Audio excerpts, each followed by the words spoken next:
આજથી ઠંડીમાં ઠૂંઠવા માટે રહો તૈયાર. તાપમાનમાં 2 થી 4 ડિગ્રીનો ઘટાડો થવાની હવામાન વિભાગે કરી આગાહી.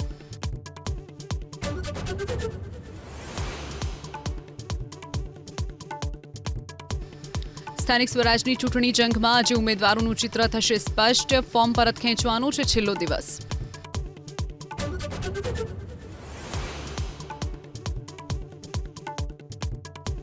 રાષ્ટ્રપતિના અભિભાષણ પર ધન્યવાદ પ્રસ્તાવ પર લોકસભામાં પીએમ મોદી કરશે સંબોધન. સાંજે 5 વાગે બોલશે પીએમ મોદી.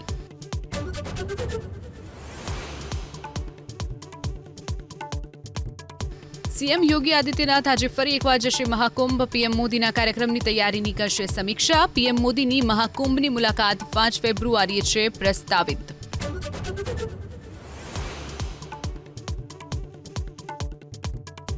આજે ગોધરા શહેરમાં પાણીકાપ. સિગ્નલ ફળિયા નજીક નર્મદાની પાઇપલાઇનનું થશે સમારકામ.